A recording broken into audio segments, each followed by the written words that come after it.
The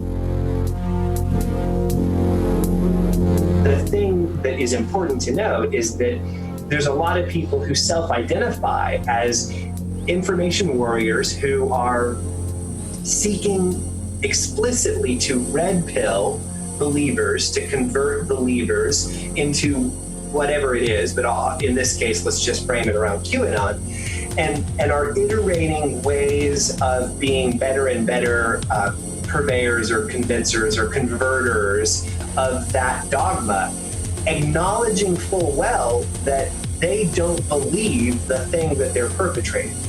This time on the Plutopia podcast, our friend Robert Matney joins John and Scoop in the virtual studio to discuss QAnon. The alt-right and the Trump administration have expressed their support for some of QAnon's outrageous conspiracy theories.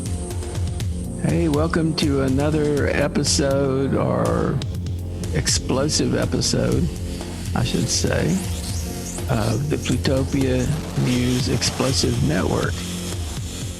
Our guest today is Robert Matney. Rob is Managing Director of Government Affairs at Yonder, a company that discovers who controls and amplifies narratives across the internet. Yonder uses AI to identify influential groups called factions, making them visible to Yonder's clients. Rob has his finger on the pulse of emerging online narratives, which puts him in a great position to understand conspiracy theories and how they spread. And that's what we want to talk about explosively tonight. So, Rob, how goes it? Goes well. I'm glad to be back chatting with you all. It's a busy time, what with all the conspiracy theories and other important online discussions that are going on. What qualifies as the conspiracy du jour? What's really up on your radar?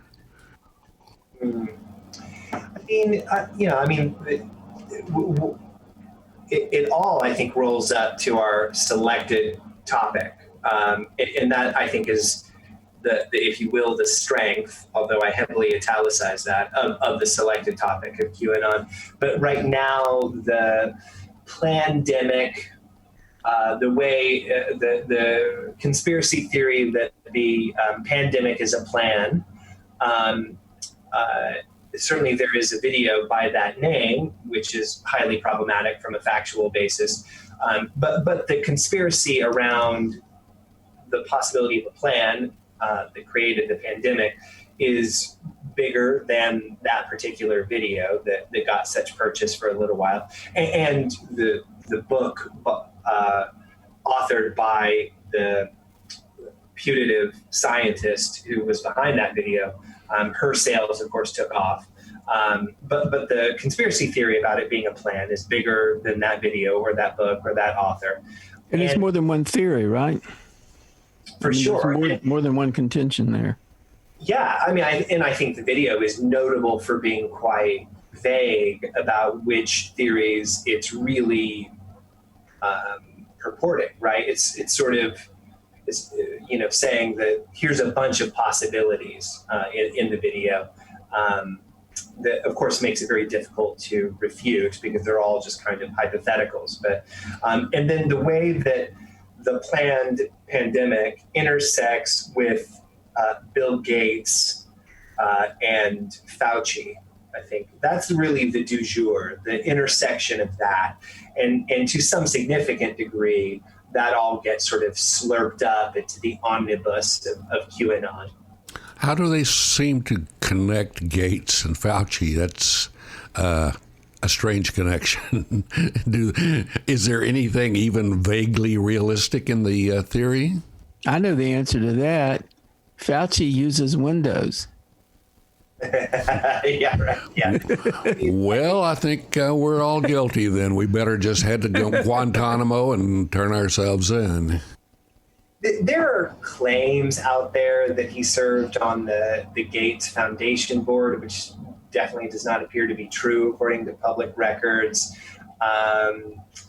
There are claims that Fauci and Gates both stand to profit in some way from remdesivir, which is the I think if I'm remembering right, the medical facts right, the existing antiviral that may supply some relief from the acute symptoms of COVID-19. But I mean, the connections between the two are not really very strong. They appear to roll up, into both think vaccinations at a global scale are really good for civilization and humanity, which, from my perspective is an incontestable fact. I mean, not that all vaccines have been rolled out perfectly or that all vaccines are perfect. But as a genre, vaccines have done quite a lot for humanity. And certainly Fauci and Gates have a long career of supporting the development of vaccines to support global human health. That's about as far as any actual connection seems to be. And everything else that I've tracked is, inaccurate information that is based on very little. Yeah, this whole thing about conspiracy theories used to be, it was kind of fun. We were somewhat ironic about conspiracy theories like 30 years ago. When I was doing Fringeware, we talked about conspiracy theories a lot, but we really didn't take them that seriously. At least I didn't. And it seems that something must have happened in, I think, around 2016 that caused conspiracy theories to somehow carry more weight and be weaponized in ways that we had not seen before. Yeah, I'm just pegging that on 2016, and I'm trying to think what happened that year. The presidential seal of approval was stamped upon all conspiracy theories. Oh, right. Donald Trump was elected that year, wasn't he? So can we, in your opinion, Rob, can we attribute much of the active weaponization of conspiracy theories to the fact that the president himself tends to, at least pretend to believe, if not actually believe, the conspiracy theories and weaponize them himself? Maybe. I think if attributable, it would only be partially attributable. I mean, I'll just say generally, anytime global leaders are endorsing theories, then they are, by virtue of their office or their position, going to then add weight and add credence to the conspiracy theory. So I don't think it's controversial to say that any world leader, in particular a world power world leader, signing on to an idea is going to give it credence. And I think we have to remember that also during this same time frame, we have seen the meteoric rise of the quantity of media we're able to consume. We have seen the continued disintegration of gatekeepers of truth keeping. Just generally, I think the public at large is less and less ready to say that any particular entity is a reliable, credible purveyor of truth. And I think those crevices allow room for, demagoguery to really take root.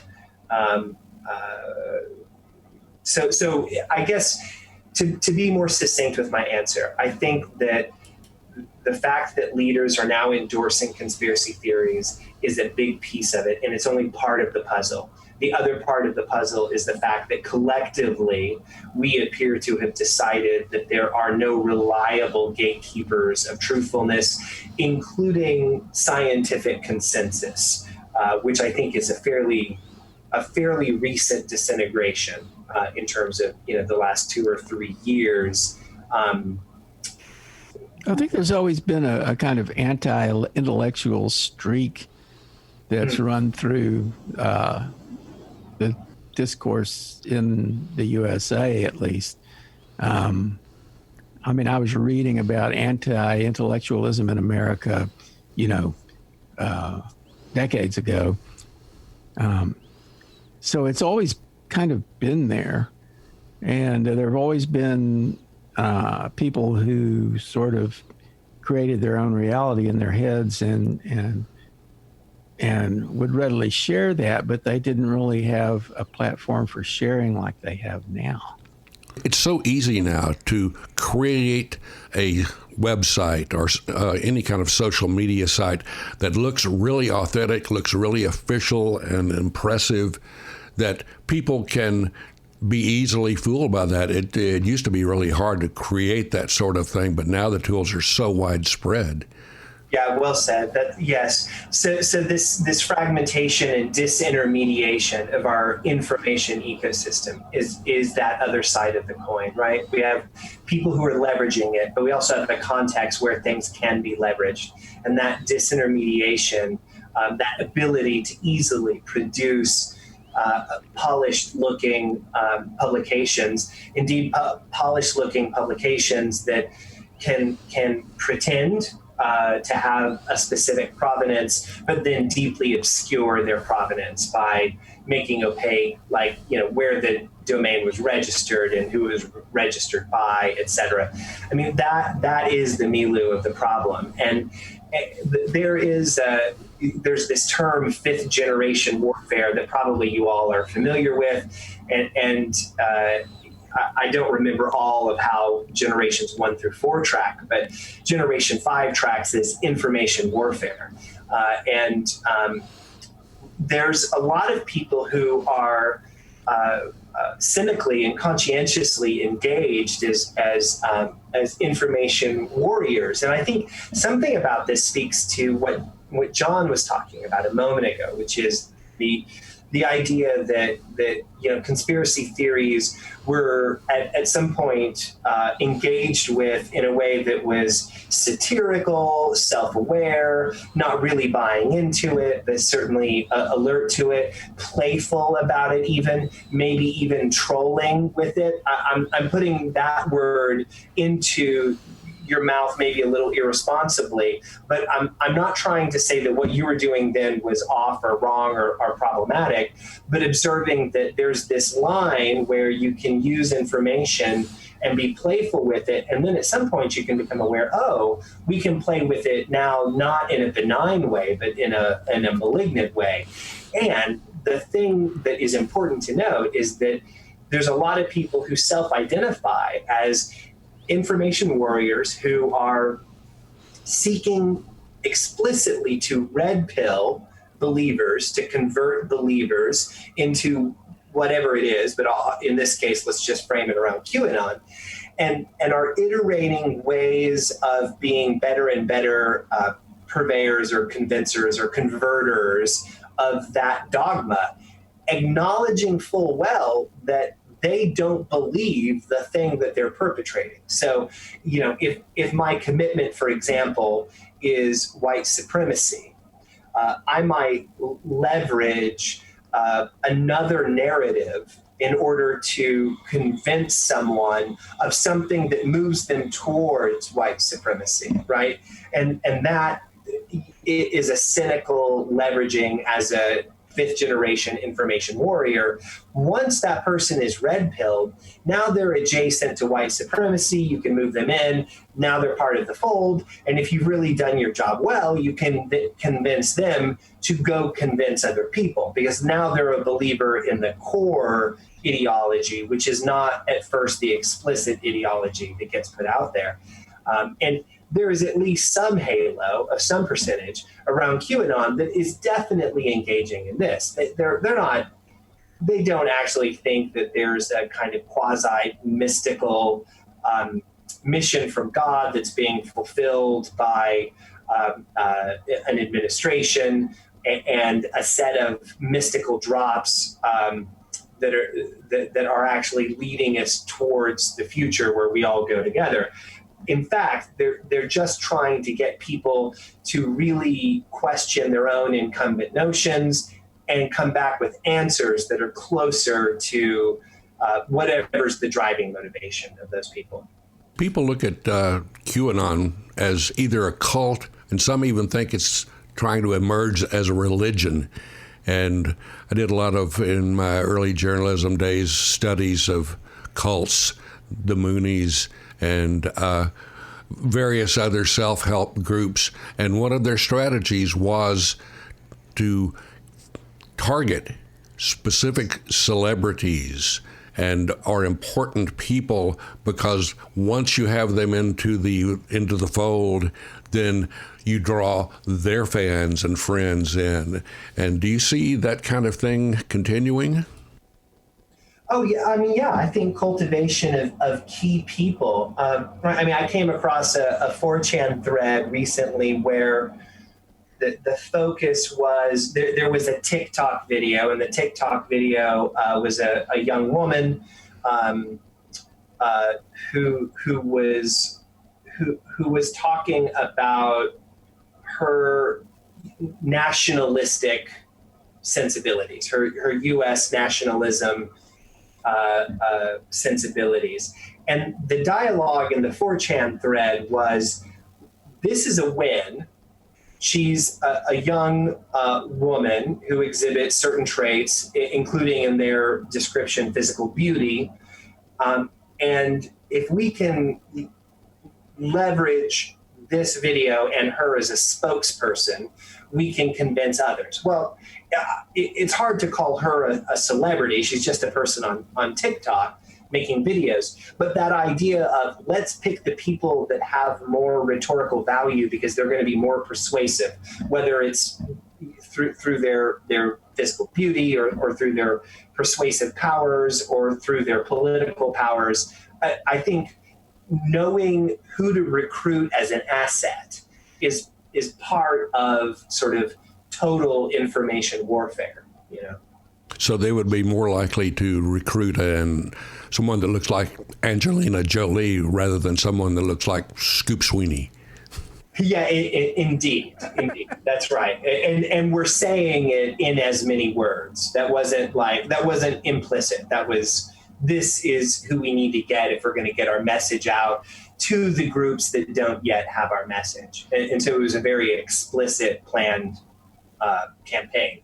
You know, to another point that you made, Scoop, that I think is right, is this kind of, where does it align with mystical implications? And I think, you know, there's maybe two levels deep here that I see, where one is the conspiracy theory sufficiently Rorschached, sufficiently abstracted with kind of air in the system, so that I, as a potential believer, can project my own idiosyncrasies and beliefs into it, so that what I get is me staring back at me and can say, yes, that conspiracy theory understands me, or it encompasses me, and so I find myself at home in it, right? So, you know, there's probably a better way of terming it, but being sufficiently Rorschach-y is a quality of a successful conspiracy theory. But then I think there's an elevated level above that gives me great concern, in particular when we think about QAnon, because I think the QAnon has at least the potential, if not the practice, of being of manifesting this, which is a kind of religiosity. If you can connect the conspiracy theory not only to some ancient incumbent conspiracy theory, but if you can connect it also to some sort of mythology that verges or engages with the supernatural, you've got the making of religious devotion. You've got the making of a cult that is the kind of thing that can really move human zealotry, you know, and though I'm certainly alert to John's friend Mike Godwin and my own friend and his observations that other people frame as cautionary tales about comparing to Hitler or the Third Reich, I'm reminded of the Third Reich's appropriation of the book, and I may get the title a little bit wrong, but the Protocols of the Elders of Zion, which was a book that framed the struggle against the Jewish people in terms of present and ancient religiosity. And that was one input. There were other inputs, although I hardly consider myself an expert on the topic. But there was a number of inputs into the conspiracy theory around Jewish people as the root of all ills, not merely a scapegoat, but the root of present and historical ills for the German people. There was an invitation for religiosity that I think has to help explain part of the fervor and absolute commitment to destruction that came there. So when I think about QAnon and its absurdities, one of them is that it invites a certain kind of mystical religiosity. It's found itself aligned with, a kind of dominionist Christianity that's bringing about a certain kind of end time where the certain right people will get their final justice. And it's not just, it doesn't merely rhyme with the book of Revelation. It manifests it in certain ways. And I think when you can get humans to act in a way that is rooted in religious belief around conspiracy theories, and you're really dealing with things that are dangerous on a global scale. That sounds strangely familiar. There's another cult, Washington, D.C., I think is the headquarters, that encompasses a lot of that cultishness, the religiosity, the godsend of Trump. You get a lot of that of people. Trump was sent by God to save the nation. And if that's not scary, I don't know what is. Well, I read a book recently. You may be familiar with it, by Andrew Marantz. It's called Antisocial Online Extremists, Techno-Utopians, and the Hijacking of the American Conversation. Gosh, that sounds like a book I should read, John, but I don't yet know it. Thank you. Oh, you should. Yes, I'll send you a link. He sort of embedded himself with the emerging alt-right people. And one of the things I got from that book is that it doesn't feel like they were completely serious about what they were doing. It felt more like a kind of opportunism, And my thought is that some of the people who generate these conspiracy theories, if not all of them, are really doing it with a political strategy in mind, or some strategy in mind. They're fairly crass about it. It's not like they believe what they're saying. They're just creating a kind of narrative that will serve their ends. And I wonder about Q. I mean, Q is completely anonymous, right? Nobody knows who Q is. Some people suspect they know. For instance, I was reading a book about QAnon where they were trying to make the case that Q is actually Donald Trump. And it could be. I mean, when he's not busy tweeting, he could be creating drops. But if it is Donald Trump or whoever it is, you might imagine that they're using Q strategically and politically to try to gain and steer power. Yeah, I think that's right. And gain and steer power. I think that's right. And I do believe that it's almost certainly cynical. And this is more intuitive than data driven, so I'll just acknowledge it. But that limitation. But I think also there is an explicit effort with this tethering of the QAnon narratives to the Fauci Gates narratives and the planned pandemic narratives. I think there's a real conscientious effort to kind of bend the horseshoe of political discourse with the extreme far left who have a skepticism of the narratives that are forwarded by historically by the center of the spectrum or by the establishment. Combine them with the far right who are also skeptical of the narratives, and kind of bend the horseshoe so that there is common ground betwixt the farthest left and the farthest right. And if that bending is able to achieve success, you can then theoretically have a voting bloc of some substance that wouldn't kind of yank the Overton window left or right, but rather yank it to that end of kind of fundamental skepticism.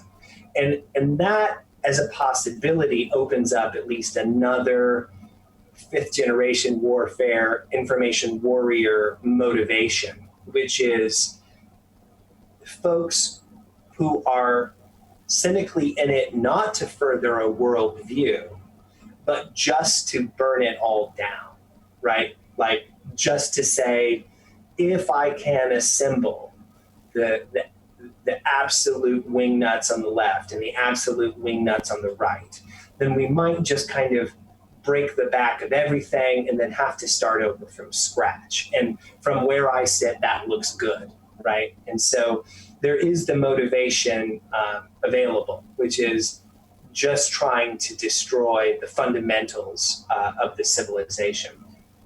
Yeah, just breed chaos and division until the whole thing blows up. You know, what confuses me is the Trump administration's seeming love of QAnon and virulent hate of Antifa. It's hard, right? I mean, there certainly is a combination of the anti-vaxxer crowd. That's getting consolidated in. But that is not the same as an Antifa crowd.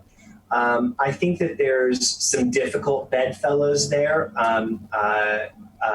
in terms of the Antifa crowd is going to feature no small proportion of people of color, and that will be fundamentally anathema to a lot of people that are being courted. And so I think that's a difficult place to bend the horseshoe is just along ethnic lines. So I think that's probably part of that equation. But if you can convince the group who is skeptical of the dominant MO to just become more skeptical about vaccinations, then they're closer to what you need. And so I think it's probably not so much a we don't want them as a we don't want them right now. Well, part of the reason one obvious reason that someone would be opposed to Antifa, since they're anti-fascist, would be that they're fascists. Fascists would naturally oppose Antifa. But it also, there's a strategic gain in trying to paint them as an organization and a dangerous organization that is coming from the left, even though I'm not sure they're exactly coming from the left. And the other thing is, there is no Antifa. There's no organization. There's no actual group of people. But if you can posit a group of people and point to them, if you can say, there's these guys over here and they're bad guys, that creates a kind of rhetorical weapon that you can use to rile people up and to get them kind of upset about it. But meanwhile, Antifa just is like it's more of a strategy. It's more of an attitude. It's not like there's a bunch of people who have a building they go into every day and sign up. You know, they punch their Antifa card as they walk through the door. But one thing about Antifa that I think it really creates a problem for people on the right and people who have what you might call fascist leanings is that they've made it clear that they're not going to be peaceful and nonviolent, that they will meet violence with violence. And that is probably scary for somebody who is sort of generally thinks of the left as being sort of lame and or liberals, you know, they call them libtards, and they assume that liberals are going to be basically a liberal is going to be a wuss, that he's just going to lay down for him, you know, that they're going to be able to stomp on him. That's not true with Antifa. You don't stomp on Antifa without getting stomped back. At least that's the attitude of Antifa that I understand. Well, there's a trend in Q Anon of some fairly violent actions that I was reading through the Wikipedia listing of some really dedicated followers who show up with guns and shoot places up, and because they believe they have immunity from the Trump administration, and that's kind of scary. And they had a photograph of a SWAT officer greeting Vice President Pence, and the SWAT officer has a Q emblem right in the middle of his flak jacket. So that's kind of scary as well. Yeah, and another thing I think that will kind of embolden people, those semiotics, those signs are meaningful. One of the things that I think is playing into the discourse around Antifa, and John, I'm taking your point to heart about it not really being an organization, right? And then also taking to heart the fundamental, it appears to be a group collected loosely by the idea that fascism is a bad idea. I should clarify it. It's not an organization in the U.S. There is actually an Antifa organization, I think, in Germany. Oh, interesting. I didn't know that. I believe that's the case. I wonder if there is an intentional conflation, perhaps an unintentional conflation between Red Guards and Antifa, where Red Guards are a little more organized, they're a little more specific, and they do oftentimes appear in the same place, and Red Guards specifically collect and address their sort of social structures around Marxist, Leninist, Maoist principles, and I think that of course is red meat, right? I mean, if you can make the enemy a Marxist, Leninist, Maoist, it seems like historically a fairly easy win politically in the U.S. And I'm not really sure why. Maybe it's just because the Red Guards actually aren't that significant in number, but you see a lot of people who are happy to say, yeah, of course I'm anti-fascist, so I'm happy to have that sign. But the various trappings that go along with being a Red Guard, that's actually a much smaller group. But I think that, there's a way in which the public discourse's received notion of Antifa may be the received notion of the Red Guards. Is there a Red Guard in the U.S.? Oh, yeah, in many cities within. And I myself was at a particular protest, and there was a Red Guard group there that was very active. And I'm certainly no expert on them, but I can report that in that protest, they were exceedingly actively antagonistic to the police force that was there, ostensibly to keep peace between the protest and the counter protest. So I think there might be a notion of that. And I think that probably there's a particular mask that the Red Guards often wear, and I think that has kind of become a sense of Antifa in our public discourse.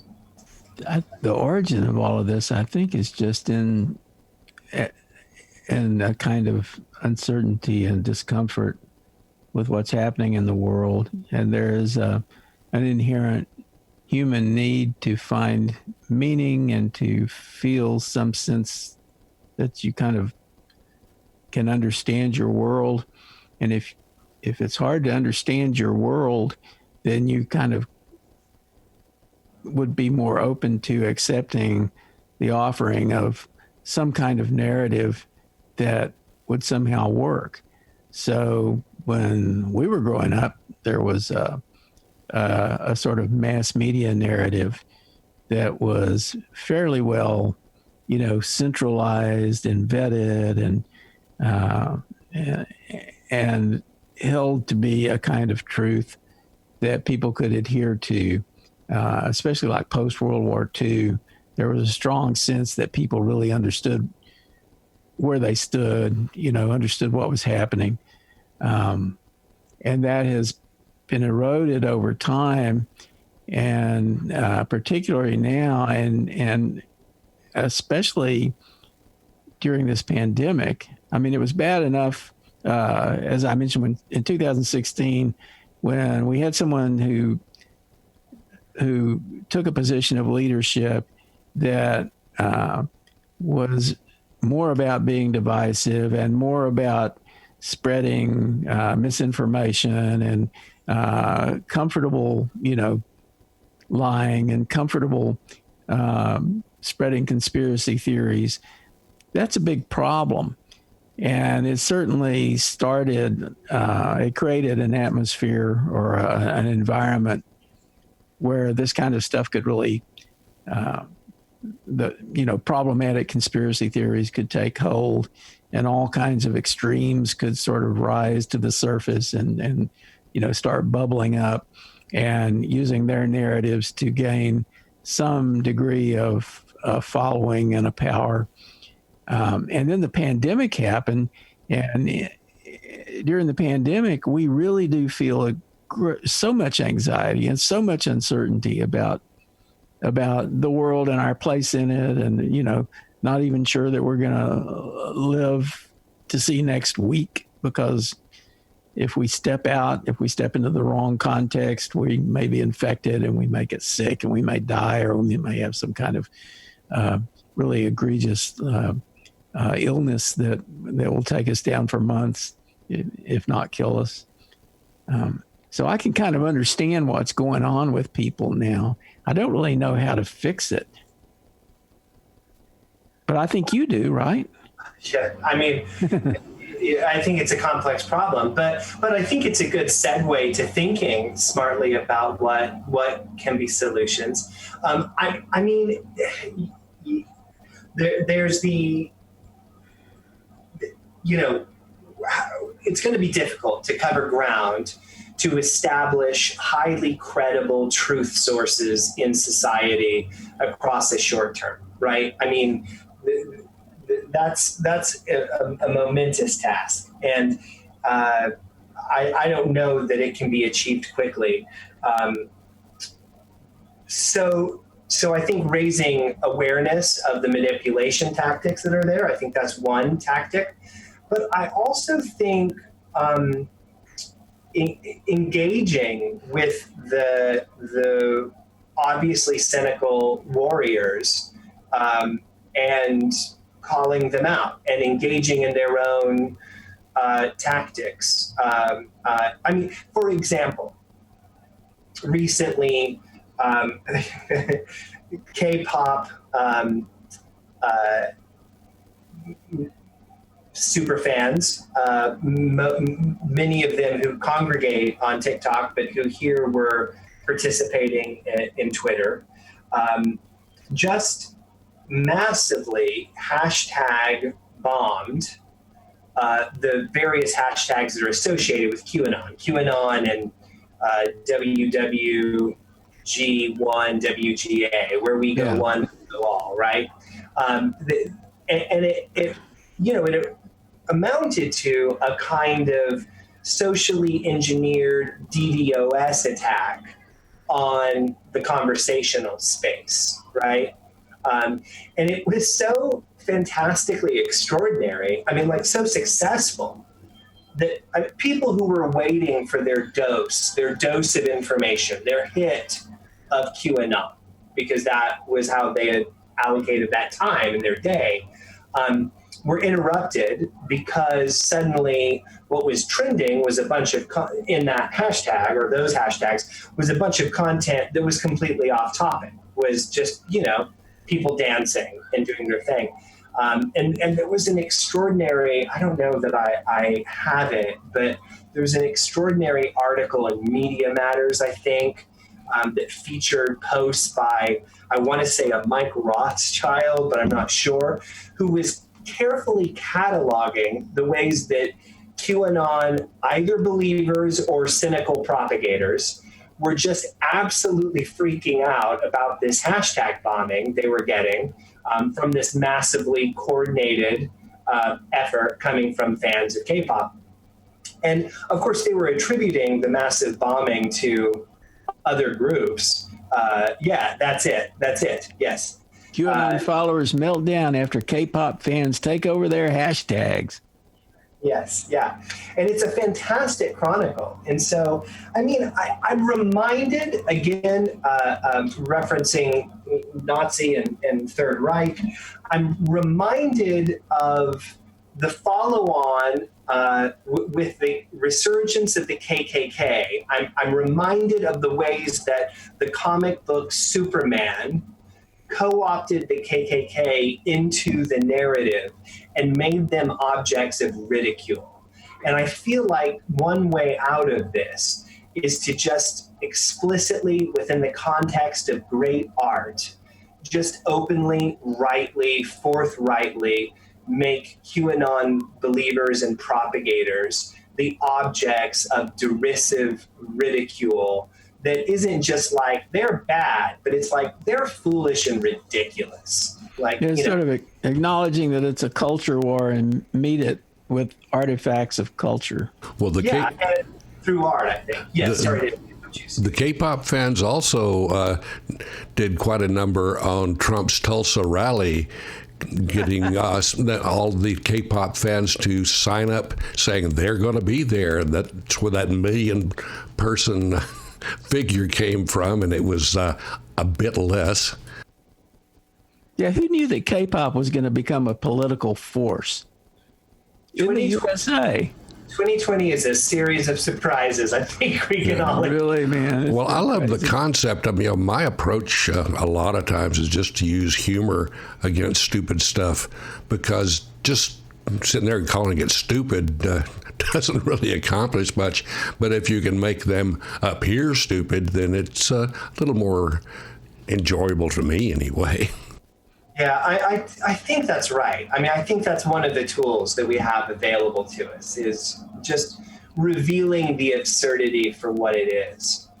You got to think about who you're really talking to as well. I mean, it's like if I contradict somebody who's making the argument that, well, the thing that, so Fauci mentioned today that focusing on the number of COVID deaths is a false narrative, because really the concern is not how many people are dying. Obviously, people are concerned about people dying, but from a public health perspective, the real concern is overwhelming hospitals. So it's cases, it's not deaths that they're concerned with. But there are a set of people who are set on opening up, as they say, opening up the U.S., opening up the economy. And they keep making the argument that deaths are going down. And if you argue with those people, you're not going to get anywhere with them. It's a strategy for them, and they're just going to keep saying the same thing. But if you argue with those people in public, like on Facebook or wherever, other people are going to see what you're posting. So that's your audience, really. People who are, kind of not, they're not they're not using information in a way that's weaponized, or they're not trying to achieve some strategic end, but they're kind of not sure what they think. And you really help them to think it through and understand what's happening. So with that in mind, I have kept, persistently responding to people who have that particular narrative in mind, or who follow that narrative thrust, and which I think is misleading. And I'm constantly correcting them, and it doesn't do any good. They keep coming back and saying the same thing over and over again. But I know that other people are paying attention, and they're saying, "Oh, yeah." That's well said. The audience online is always more than the you and the interlocutor, you as interlocutor and the other person. It's always the people who are also nearby. Yeah, what we used to call lurkers. Yeah, that's right. There's always the lurkers. It occurs to me that this whole QAnon thing is a perfect target for governmental troll farms who want to really disrupt what's going on in this country. And I would imagine that's a good portion of what you're seeing on the QAnon post. It's not just, American crazies. I think there's some, from reading through some of those posts, some of them seem identical, and that's usually a sign of troll postings from the troll farms overseas. Have you seen any of that? I mean, it can be a sign, right? And so that sort of similarity scoring, it happens amongst groups operating online all over the world, including foreign adversarial groups for sure. And one of the things that it's part of what you said, and I just want to make it really explicit, is that it is decidedly not the primary MO. Even going back to early 2016, it is not the MO for it to be bot farms, botnets that are replicating precisely identical content. It is much more the MO to be accounts that are hybrid accounts, partly automated and partly staffed by humans, using tools that make it easier to scale. And so that's one part of the MO. And two, more than ever, more than in 2015, it is also the MO to not originate content, but rather to opportunistically amplify content. So it's harder to get away with, it's easier to detect, and therefore harder to get away with groups that originate content. It is both harder to detect, and it appears more effective to opportunistically leverage the backbreaking narratives that are already out there. And if possible, play both sides of it so that it splits. And that is the kind of international adversarial foreign state information warfare playbook. And it is definitely getting played for sure. So the challenge is to find the messages that fit your strategy and amplify them. That's right. Run a bunch of complex search queries, return the ones that are the juicy items that you think will either play to your desired foreign policy narratives, or separately ones that will just be destructive, and then amplify those. And another part of the playbook is to play both sides of it in reliable patterns. So for example, kind of super covert accounts that are not attributable to a power might, and often do, say, hey, here's this conspiracy that's happening. It's all around us. The global elite is causing a problem in a specific way, whatever is the conspiracy theory that matters there. Whilst having the state media, the state-run media, say, look at those stupid people who believe all those conspiracy theories. And so you sort of get your cake and eat it too in this MO, right? And so that's a play that's definitely being played, and it's regularly being played. Well, there's so much more that we can say about this. We're kind of running out of time. What do you think? What do you think we have ahead of us as far as the emergence of conspiracy theories? Do you think that people are getting wise to them and that they're starting to have less of an impact, or do you think that they're going to continue to morph and mutate, and that we're just going to see more of them? Right now, the QAnon conspiracy theory is pretty influential. It's pretty effective. And so it has not, in my observation, shown signs of abating yet. I think it will abate. I mean, I'm kind of a fundamentally optimistic person, so I think this fever does break, but it doesn't show signs of breaking yet, at least not in anywhere that I've seen. So, I mean, I think we're going to see this. I think probably it's going to amp up through the rest of the year. And it's my hope that then the fever breaks and we see the kind of, almost like it's a, tulip mania, like this period where we just couldn't agree about anything passes. And this frenzied hunting for anything to give us meaning goes away. I don't know. This period of massive quarantining, I hope that where it's possible, where lives and their circumstances permitted, that we take opportunities to wrestle with the existential dread that's a condition of human life, and then by so doing, need to run less enthusiastically towards ridiculous narratives that don't have any substance past the immediate surface. I hope. I don't know. I hope. I think there's cycles. Historically, there's cycles where you have something kind of like a mass hysteria where people go a little bit crazy for a while, and then when it's over, they look at what they had done and what they had thought, and they say, "Shoot, was that me? Did I really believe that?" I hope that's right. I think that's right. I'll point out that, one, I'm deeply heartened by the way that public position has moved so dramatically in the last 6 months that we do increasingly appear to agree collectively that there is a very dramatic problem with police brutality affecting our Black community. And yes. That something needs to be done to fix that. Like the polling is so clear, the opinion has moved. We agree that's a problem, and we've got to put a stop to it. We don't all agree about how or what's the best way, et cetera. But mostly, by and by, we agree that it's a problem that has got to be fixed. So I'm really heartened by that movement and that movement in people's positions and beliefs. So I'm hoping that is a precursor of us getting away from this weird frenzy.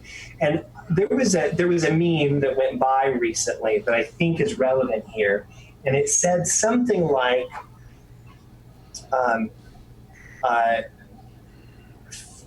it was something like, Fox News has turned our parents into what they thought video games would turn us into.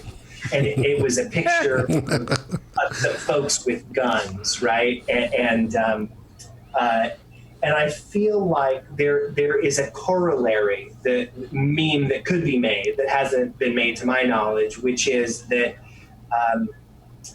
that the people who were so worried about what the impact of, let's call it, moral relativism, or perhaps less fervent religious orthodoxy, that the people were so worried about what that would do to other people.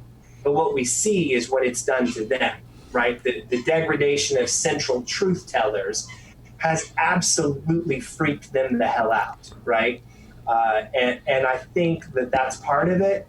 And I think that's a generational issue. And I think we can look optimistically to our younger generations to not inherit the fever.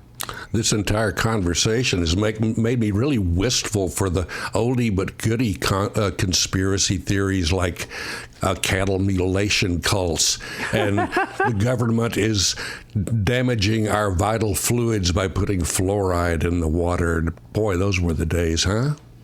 Yeah, or what was wearing aluminum foil on your head, right? Oh, yeah, tinfoil hats. I keep a tinfoil hat here in the studio at all times. You never know who you're going to encounter. I want that to be true, Scoop. Please tell me that's true. Well, that whole thing went downhill when they started using aluminum instead of tin. Yeah, that was the turning point. That's when we no longer block the EMF waves. Yeah, it didn't seem to work for the Tin Man and the Wizard of Oz anyway. There you go. Absurdly, the 5G conspiracy is the direct inheritor. The 5G conspiracy around coronavirus is the direct inheritor of the old tinfoil hat, EMG casing around your head. And incidentally, the Gates Fauci is the direct inheritor of the global Jewish conspiracy, and also the not hydrochloroquine, I'm forgetting, the adrenochrome conspiracy is the direct inheritor of the ancient blood libel conspiracy. It's weird. They have these descendants anyways, I'm taking it off track. I'm waiting for some enterprising roofing company to come up with tinfoil roofs for all the people who live around 5G towers. I may go into that business myself. Well considered. Well, Rob, thanks for joining us again. And I think you're joining us again next week. Yeah, I can't wait. And with my buddy Bejoy, I can't wait. Yeah, that'll be a blast. Okay, man, thanks. Thank you. We really appreciate it. We'll see you soon. Rob will join the Plutopia podcast next week with Bejoy Goswami to further explore conspiracies and cults. You can follow Robert Matney on Twitter as @rmatney. You can stay in touch with Plutopia at plutopia.io. On Facebook, look for @Plutopia News. On Twitter, it's @Plutopia. With John Lebkowski, I'm Scoop Sweeney. This is the Plutopia News Network, 20 minutes into the future.